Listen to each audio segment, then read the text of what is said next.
Hello বন্ধুরা, আশা করি তোমরা সবাই ভালো আছো। যাই হোক, আজকে আমি সন্ধ্যাবেলায় ভাবলাম গোবিন্দভোগ চালের একটু পায়েস তৈরি করি। তো সেই পায়েস রান্নার ভিডিওটা তোমাদের সাথে শেয়ার করব।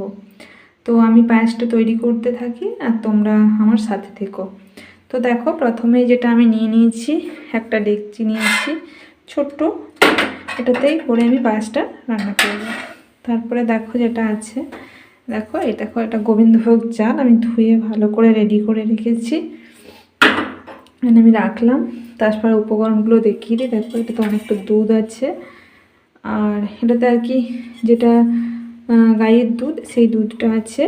এটাতে দেখো মোটামুটি পরিমাণ মতো চিনি নিয়েছি। অবশ্য যে যেরকম মিষ্টি খাবে সে সেরকম চিনি নেবে। এটাতে আমি 1.5 কাপের মতো চিনি নিয়েছি।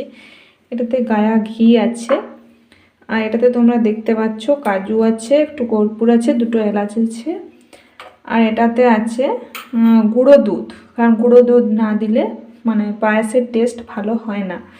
তো যাই হোক, এগুলো হচ্ছে আপাতত আমার উপকরণ। আর এখানে দেখতে পাচ্ছ জাগে করে আমি 1 জাগ পরিষ্কার জল নিয়ে নিয়েছি। যাই হোক, প্রথমে আমরা যেটা করব, আমাদের ওভেনটা জ্বেলে নেব। দেখো, গ্যাসটা জ্বালালাম, এবার এটা বসিয়ে দিলাম। ঠিক আছে, দেখি একটু শুকনো হোক, তারপর একটু ঘি দিয়ে দেবো এটাতে, কারণ গায়া ঘি দিয়ে একটু সামান্য চালগুলো ভেজে নিতে হবে।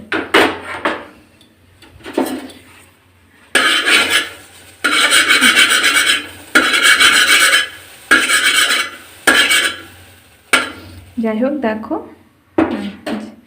ডেকচিটা পুরো শুকনো হয়ে গেছে। এবার এর মধ্যে আমি একটু ঘি, বেশি দেবো না, বেশি দিলে ঘিয়ের গন্ধটা অনেকে অতটা ভালো আসে না। যাই হোক, অল্প একটু দিলাম। দেখো, তবে এটা ভালো, মানে একদম পিওর গায়া ঘি। দেখো,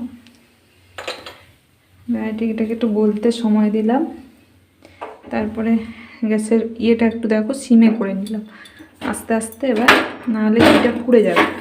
এবার চালগুলো এর মধ্যে ফেলে দিলাম, দেখবে খুব সুন্দর একটা স্মেল আসবে। গায়া ঘিয়ের যে একটা গন্ধ সেটা তো আছেই, তার সাথে গোবিন্দভোগ চালেরও তো অত্যন্ত সুন্দর একটা গন্ধ আছে। এই দেখো, এটাও আসছে। চালগুলো পুরো দিয়ে দেখো, চালগুলো দেওয়ার পরে একটু নাড়তে হবে, না নিচে চালগুলো লেগে যেতে পারে। হাতে এভাবে হাতা দিয়ে একটু একটু করে নাড়াতে হবে। আর গ্যাসের জোরটাও একটু বাড়িয়ে দিলাম। এই দেখো, এভাবে যতক্ষণে একটু সামান্য মনে হবে ভাজা ভাজা, তো বেশি ভাজা চলবে না, তাহলে আবার ভালোভাবে সিদ্ধ হতে চাইবে। তো দেখো, আমার যে চাল ভাজা সেটা হয়ে গেছে, আর ভাজা চলবে না। এবার যে দুধটা আছে, আমি পুরো দুধটা এর মধ্যে দিয়ে দেব।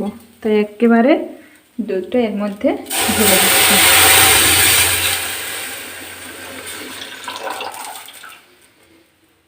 দুধটা তো এর মধ্যে পুরো দিলামই, তারপরে আবার দেখো গ্যাসটা বাড়িয়ে দিচ্ছি। তারপরে এটা আস্তে আস্তে আবার নাড়াতে হবে। তোমরা প্রত্যেকেই যারা বাড়িতে পায়েস রান্না করে জানো, পায়েসের একটা সবথেকে বড় বৈশিষ্ট্য হচ্ছে, দেখো চালগুলো একটু লাগা লাগছে, আস্তে আস্তে এগুলো এরকম করে থেতো করে দিলে চালগুলো ঠিক মানে ইয়ে হয়ে যাবে, মিশে যাবে, আর একটু মানে গোটা গোটা থাকবে না। এই দেখো, বুঝতে পারছো? তবে আমি এর সাথে আর একটু জলও দেবো, মানে দুধটা যতই হোক কম, চালটা তো সিদ্ধ হতে হবে। এই দেখো, এতটা জল দিয়ে দিলাম। এবার এটা আস্তে আস্তে এখন নাড়াতে থাকবো। এখন এটার মধ্যে কিছু দিচ্ছি না, তোমরা ভিডিওটা দেখতে থাকো। তো পাউডার দুধটাকে আমাদেরকে একটু জল দিয়ে 1/2 গরম জলে গুলে নিতে হবে, একদম পাউডার দুধ মতো আমরা দেবো না। তো দেখো, একটু রেডি করে রাখবো, ওই জন্য একটু গরম জল বসিয়ে দিলাম এটাতে।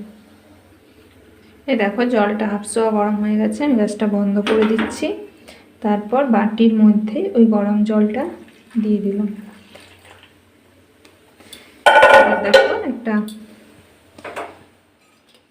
চামচে করে এটা ভালো করে গুলে নেব, যেন গুঁড়ো দুধগুলো ডেলা ডেলা শক্ত না হয়ে যায়, ভালোভাবে যেন দুধ হয়ে পরিণত হয়, একদম যেন তরল হয়ে যায়। দেখো কোনো শক্ত রকম নেই, মানে গুঁড়ো দুধ পুরো জলের মধ্যে গুলে গেছে। এটা এখন দেবো না, এটা তৈরি করে রাখলাম। এটা একদম রেডি, মানে যখন পায়েসটা দেবো চালগুলো সিদ্ধ হয়ে গেছে তার আগের মুহূর্তে কিছুক্ষণ আগে এটা দেবো। যাই হোক, এটা আমরা তৈরি করে রাখছি। এবার দেখো এদিকে পায়েসটা হচ্ছে, একবার করে এসে নেড়ে দিতে হবে।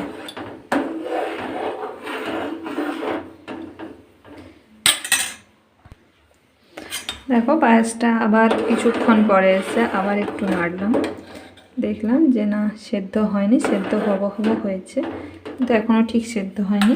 তো যাই হোক, ভাবলাম কাজুগুলো এখন এবার দিয়ে দেওয়ার সময় হয়ে গেছে।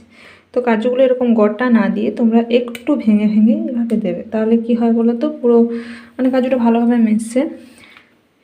এই দেখো, বা ভিতরে যদি কাজুর ভিতরে কোনো পোকা টোকা থেকে থাকে তাহলে সেটাও আমরা দেখে নিতে পারবো। এভাবে আমি কয়েকটা কাজু এর মধ্যে মিশিয়ে দিচ্ছি। এই দেখো এভাবে কাজুগুলো এর মধ্যে মিশিয়ে দিচ্ছি। দেখো এভাবে আমরা সব কাজুগুলো মিশিয়ে দিয়েছি, যতগুলো আমি প্লেটে নিয়েছিলাম। এই দেখো দেখতে পাচ্ছ কাজুগুলো এর মধ্যে অল্প একটু সেদ্ধ হয়ে যাবে। আমার মনে হচ্ছে আমি যে দুধটা প্রথমে দিয়েছি এবং তার সাথে একটু জল মিশিয়েছি, তখন মনে হচ্ছে আমার পায়েসটা ভালোভাবে সেদ্ধ হয়ে যাবে। দেখো অনেক সেদ্ধ হয়ে এসেছে, তবে এখনও শক্ত আছে, আরও কিছুক্ষণ হতে দিতে সময় দিতে হবে।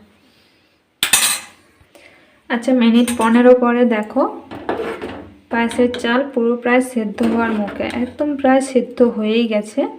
এই সময় আমরা যে গুঁড়ো দুধের যে দুধটা করে রেখেছিলাম, এই দেখো এটার সাথে মিশিয়ে দিচ্ছি। এই দেখো খুব সুন্দর গলে গেছে। একদম গরম জলে দেবে না, আবার ঠান্ডা জলে দেবে না, হাফসোয়া গরম জলে দিতে হবে, তাহলে দুধ কিন্তু পুরো গলে যাবে। এই দেখো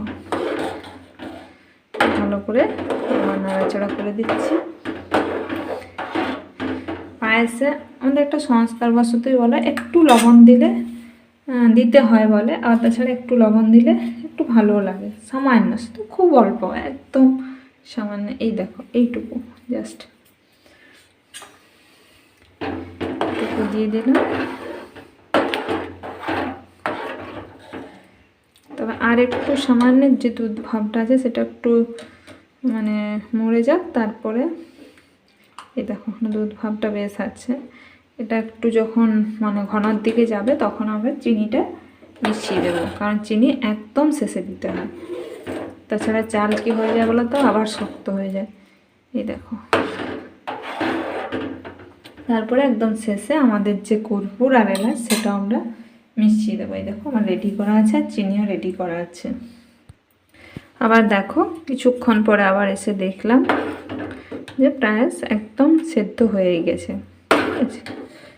তো যাই হোক, আর তোমরা পায়েস করার সময় একটা জিনিস অবশ্যই করবে, মানে ফুল গ্যাসে করার দরকার না, তাতে কী হয় বলো তো, চারদিকে মানে হয়ে যায়, ছিটকে যায়, আবার দুধটা অনেক সময় উথলে ওঠে। এরকম সিমে রাখবে, ধীরে ধীরে ভালো সেদ্ধ হয়। তো যাই হোক, এবার আমরা চিনিটা মিশিয়ে দেবো। দেখো চিনিটা দিয়ে দিচ্ছি, পুরো চিনিটাই দেখো দিয়ে দিলাম, প্রায় 1.5 কাপ মতো চিনি দিলাম।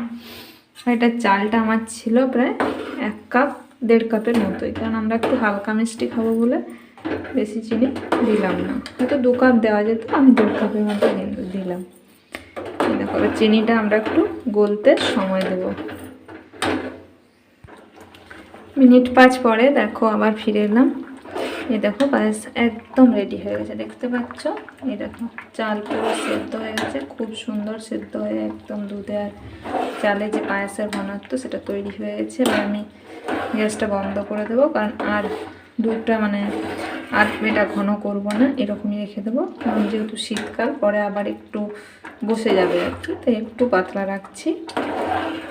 মোটামুটি ঠিক আছে, দেখো কি সুন্দর হয়েছে না, আর কি সুন্দর গন্ধ বেরোচ্ছে। যাই হোক, কিন্তু আমরা আর দুটো জিনিস মিশিয়ে দেবো, তো তার আগে কিন্তু আমরা গ্যাসটা বন্ধ করে দিচ্ছি। দেখো বন্ধ করে দিলাম, তারপর 2টো এলাচ এর মধ্যে দিয়ে দেবো। তো দেখো এলাচগুলো আমি এরকম গোটাই রাখছি, কিন্তু এর একটুকু করে সামান্য করে এই দেখো ফাটিয়ে দিয়েছি, যাতে গন্ধটা বেরোয়। অনেকে এলাচ গুঁড়ো করে দেয়, আমি সেটা দিচ্ছি না, গোটা এলাচগুলোই দিয়ে দিচ্ছি। দেখো একটু সামান্য ফাটিয়ে দিয়ে দিচ্ছি, যাতে মানে এলাচের যে গন্ধটা কিন্তু মিশবে। এই দেখো দিয়ে দিলাম, কারণ কিছুক্ষণ ঢাকা দিয়ে রাখবো। আর এর সাথে অল্প একটু কর্পূর, দেখবে খুব সামান্য কর্পূর, এইটুকু জাস্ট গন্ধের জন্য। বেশি দিয়ে কর্পূর দিলে আবার তেতো হয়ে যায়। যাই হোক দেখো কর্পূরটাও দিয়ে দিলাম। এটা কিন্তু একদম ওভেন বন্ধ করার পর দিতে হবে, এটা দেওয়ার পর আর ফোটানো যাবে না। এলাচ বা কর্পূর এগুলো একদম শেষে দিয়ে দিতে হবে। যাই হোক আমার পায়েস রেডি হয়ে গেছে, তোমরা দেখলে যে দেখো পুরো পায়েসটা এবার তোমাদেরকে দেখাচ্ছি। দেখো খুব সুন্দর হয়েছে, এভাবে খুব সুন্দর পায়েস তৈরি হয়ে গেছে। যাই হোক আজকে আমি আমার পায়েস রান্নার ভিডিও তোমাদের সাথে শেয়ার করলাম। যদি তোমাদের ভালো লেগে থাকে আমার ভিডিও, তাহলে অবশ্যই লাইক করো এবং একটা কমেন্ট করতে অবশ্যই ভুলো না।